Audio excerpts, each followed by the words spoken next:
నిన్న జరిపినటువంటి ఉక్రెయిన్ దాడులు రష్యాలో మూడవ ప్రపంచాన్ని యుద్ధానికి దారి తీయబోతున్నాయా అనేది ఇప్పుడు ప్రశ్న. ఎందుకంటే ఈ సమస్య 3 సంవత్సరాల నుంచి ఉంది. కానీ 2 నెలల క్రితము డొనాల్డ్ ట్రంప్ జెలెన్స్కీని పిలిచి అమెరికాకి పిలిపించి మీటింగ్ పెట్టిండు. దాంట్లో అతను జెలెన్స్కీకి చెప్పిండు, మీరు ఎటువంటి పరిస్థితుల్లో శాంతి చర్చలు జరుపుకొని యుద్ధాన్ని ఆపేయండి అని చెప్పి వార్నింగ్ ఇచ్చాడు. ఆ వార్నింగ్ వీడియో కూడా మీకు ఇప్పుడు పెడతాను క్లిప్పింగ్. అప్పుడు జెలెన్స్కీ చెప్పాడు కూడా, అతని వాదన వినిపిస్తూ, మిస్టర్ ప్రెసిడెంట్ మీకు తెలియడం లేదు, రష్యా దేనికి కూడా అంగీకరించడం లేదు, మీకు దేవుడి దయతో మీకు కూడా ఒక రోజు తెలిసి వస్తుంది భవిష్యత్తులో అని జెలెన్స్కీ చెప్తే ప్రెసిడెంట్ కొట్టి పారేస్తుండే, నువ్వేంది మాకు చెప్పేదని చాలా నీచంగా తీసిపడేసాడు. కానీ కరెక్ట్గా 2 నెలల తర్వాత కట్ చేస్తే మీకు ఇప్పుడు ఒక క్లిప్పింగ్ చూపిస్తాను. డొనాల్డ్ ట్రంప్ ఏమన్నాడు, మళ్ళీ ఏం చేసిందంటే రష్యా ఉక్రెయిన్ మీద భీకర దాడులు చేసింది. ఒక 4-5 రోజుల క్రితం 5-6 రోజుల క్రితం అనుకుంటా భీకరమైన దాడులు చేసింది. జనావాసాల మీద కూడా జెట్స్ను ఉపయోగించింది, మిసైల్స్ను ఉపయోగించింది, డ్రోన్లను ఉపయోగించింది. కొంత ప్రాణ నష్టం కూడా జరిగింది. సామాన్య పౌరులు కూడా కొంతమంది చనిపోయినట్టుగా వార్తలు వచ్చాయి. సో దాంతో వెంటనే డొనాల్డ్ ట్రంప్కు కోపం వచ్చింది. చూడండి, మీరు ఆ క్లిప్పింగ్ చూస్తున్నారు కదా, ఆ క్లిప్పింగ్లో ఏ విధంగా ఆల్టర్నేటివ్ ఇస్తున్నాడో పుతిన్ మనుషులను చంపుతున్నాడు, ఇది మంచి చర్య కాదు అని వార్నింగ్ ఇస్తున్నాడు.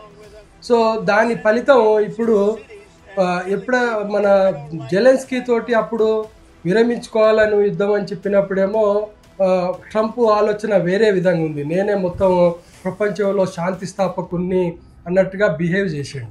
కానీ అట్లా శాంతి స్థాపించడానికి అతని ప్రయత్నాలు చేస్తుంటే పుతిన్ ఏమన్నా చిన్నపిల్లోడు కాదు కదా. రష్యా కూడా ఒకప్పుడు అమెరికాకు సరి సమానమైనటువంటి దేశం. వాళ్ళు ఎందుకు వింటారు, పుతిన్ ఎందుకు వింటాడు రష్యా మాట? ఏదో చిన్న చిన్న దేశాలంటే వింటాయి, ట్రంప్ మాటకు విలువ ఇస్తాయి. కానీ పుతిన్ ఎందుకు ఇస్తాడు? పుతిన్ ఇవ్వలేదు. అందుకనే దానికి అర్థమైందంటే పుతిన్ జరిపినటువంటి ఉక్రెయిన్ మీద జరిపినటువంటి దాడులు దానికి ఇప్పుడు ట్రంప్ ఏం చేసిండు, వెంటనే పుతిన్ యొక్క భావాలు అర్థమైనట్లుంది. ట్రంప్కి ఇప్పుడు పూర్తిగా జెలెన్స్కీకి సపోర్ట్ చేస్తున్నట్టు కనిపిస్తుంది. నిన్న ఉక్రెయిన్ దాడిలో అన్ని డ్రోనులు ఉపయోగించి దాదాపుగా ఒక 7-8 ఫ్లైట్స్ను వాళ్ళ ఫైటర్ జెట్స్ను రష్యా యొక్క ఫైటర్ జెట్స్ను పేల్చగలిగిండు ఉక్రెయిన్. అంటే అది ఉక్రెయిన్ ఒక ప్రతిభ కాదు, అది ఉక్రెయిన్ వెనకాల మనకు తెలియాల్సింది ఏంటంటే ఉక్రెయిన్ వెనకాల అమెరికా యొక్క ట్రూప్స్ యొక్క వాళ్ళ యొక్క యాక్షన్ ప్లాన్ అది. దాని ఫలితం ఇప్పుడు రష్యా మీద లోపలికి 4000 కిలోమీటర్ల వరకు కూడా డ్రోన్లను ఉపయోగించి అటాక్స్ చేయగలిగింది ఉక్రెయిన్. సో ఇప్పుడు మరి రష్యా ఊకుంటుందా? రష్యా కూడా ఒక పెద్ద దేశం కదా, అమెరికా చైనాల తర్వాత రష్యా కదా. ఎంత దెబ్బతిన్నా ఇప్పుడు 3వ అగ్రగామి దేశం రష్యాగా చెప్పుకోవచ్చు మనం. అలాంటప్పుడు ఇప్పుడు పుతిన్ కూడా ఖచ్చితంగా ఉక్రెయిన్ మీద భీకర దాడి జరిపే అవకాశాలు ఉన్నాయి. సో ఇక్కడ పరిస్థితి ఏంటి అంటే ఇద్దరు అగ్రెసివ్ మనుషులు, డొనాల్డ్ ట్రంప్ కానీ వ్లాదిమిర్ పుతిన్ కానీ, వీళ్ళిద్దరి యొక్క వాళ్ళ సొంత వాళ్ళ నేచర్ వల్ల, వాళ్ళ స్వాభావిక పరిస్థితి వల్ల ఇది ఎక్కడికి దారితీస్తుందో అనేది ఇప్పుడు ప్రపంచ దేశాల యొక్క ఆందోళన. దీనికి కారణాలు ఏంటంటే ఇప్పుడు ఈ మధ్యకాలంలో మనం గమనిస్తూ వస్తుంటే చైనా రష్యా కూడా దగ్గరికి అవుతున్నట్లు కనిపిస్తుంది. ఒకవేళ ఇలాంటిదే కానీ జరిగితే రేపు భవిష్యత్తులో 3వ ప్రపంచ యుద్ధానికి దారి తీస్తే మాత్రం ఖచ్చితంగా ఈస్ట్ వెస్ట్ విడిపోయే సూచనలు కనిపిస్తున్నాయి. ఒకవేళ అదే జరిగితే రష్యా చైనా ఏకమయ్యి యుద్ధం చేసే పరిస్థితి తప్పకుండా వస్తుంది.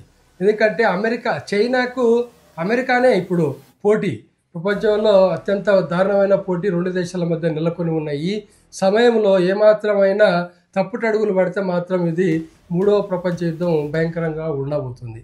నాకు తెలిసి ఇదంతా జరగకపోవచ్చు, కానీ ఒక దశ ఒక విధంగా ఇది ఆలోచించినప్పుడు ఇది జరిగే ఆస్కారం ఉన్నట్లుగా మనకు కనిపిస్తుంది. కాబట్టి ఈ వీడియో చేస్తున్నాను. ఇదంతా జరగకూడదని మనస్ఫూర్తిగా కోరుకుంటున్నాను. నా వీడియోలు చూస్తున్నందుకు ధన్యవాదాలు.